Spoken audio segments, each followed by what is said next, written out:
Hello my beautiful people, I greet the full house from Otoshebo Mama. Host una dey fine, una do well as una take dey help me take dey share, comment, like. God go bless una. I really appreciate una well.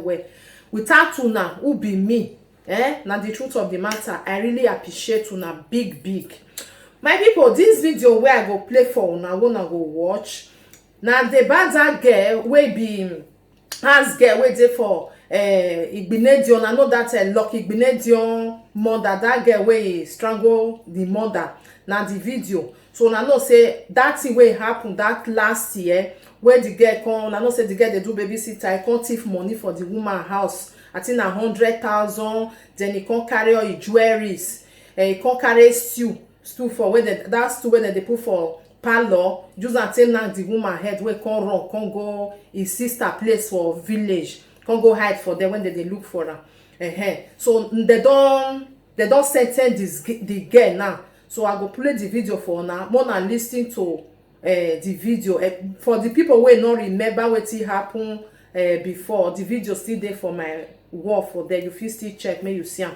Then even small click of the video still there inside. She go even talk and she take by the woman. So they don't sentence the girl now. Say make them put am for up, put up for your hair, for your neck. So now that one now be the sentence where they bring come. Then the sister where he run go meet, they still give that one they still give her own.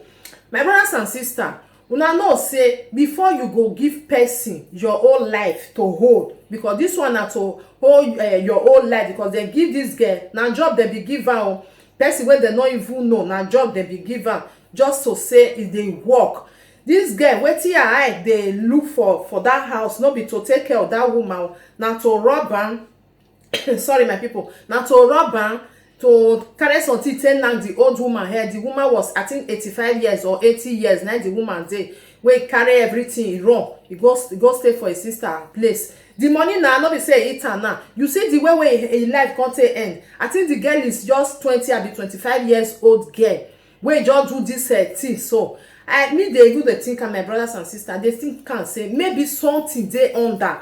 Maybe no be only she do that thing, because that one na my opinion. Because for a girl like that just do that out, I don't know. Anyway, they don't sentence am, because they maybe they ask and say how many of them go say now let you want. I don't know. This one is my opinion. I'll put the video for now. Mona watch am, because depend on mona be careful, or person wanna they give una mama or una papa wey don old, make them they stay with them, because really all these things they happen because of I don't know what they make them they do that thing. You get job where you not get for another place, because the girl not be Benin. I think the girl na from, I don't remember whether na Calabar, then the girl be or something like that. You get job for Benin, you know they pay anything, you know they pay house rent, you know they pay nothing, just to stay with that old woman. They give her food, they give her medicine, they help her if the woman want go out.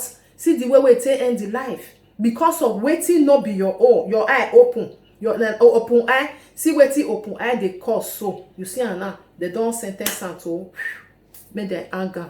My brothers and sisters, just listen, help me to share. For those who never see am, make them for see this video. God bless you. Have a lovely day. Bye.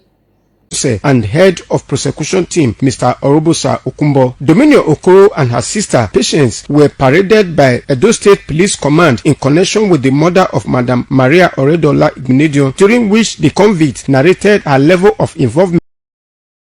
Delivering the judgment in the case between the state and Dominion Okoro and another, Justice F.A. Ikmomoba, sitting in Criminal Court 1 Benin City, convicted Dominion Okoro in all the 3 counts preferred against her. The court sentenced Dominion Okoro to death by hanging for murder and robbery with violence. In count 2 for administering stupefying substances on the late Madam Maria Oredola Igbinedion, the convict Dominion Okoro was sentenced to life imprisonment. The convict's sister, Patience Okoro, who was charged for accessory after the fact to murder in count 4, was however discharged and acquitted. The case was prosecuted by the Chief State Counsel and head of prosecution team, Mr. Orobosa Okumbo. Dominion Okoro and her sister, Patience, were paraded by Edo State Police Command in connection with the murder of Madam Maria Oredola Igbinedion, during which the convict narrated her level of involvement in the crime. So I won't carry my ass to see me na me.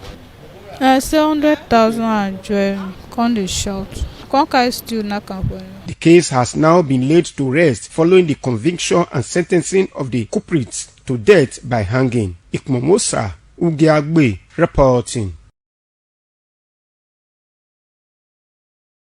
Delivering the judgment in the case between the state and Dominio Okoro and another, Justice F.A. Ikmomoba, sitting in Criminal Court 1 Benin City, convicted Dominio Okoro in all the 3 counts preferred against her. The court sentenced Dominio Okoro to death by hanging for murder and robbery with violence. In count 2 for administering stupefying substances on the late Madam Maria Oredola Igbinedion, the convict Dominio Okoro was sentenced to life imprisonment. The convict's sister, Patience Okoro, who was charged for accessory after the facts to murder in count 4, was however discharged and acquitted. The case was prosecuted by the Chief State Counsel and Head of Prosecution Team, Mr. Orobosa Okumbo. Dominio Okoro and her sister, Patience, were paraded by Edo State Police Command in connection with the murder of Madam Maria Oredola Igbinedion, during which the convict narrated her level of involvement in the crime. So I won't carry my ass to see me na me. I say 100,000 and join me. Come dey shout. Come carry still knock am for you. The case has now been laid to rest following the conviction and sentencing of the culprits to death by hanging. Ikmomosa Ugiagbe reporting.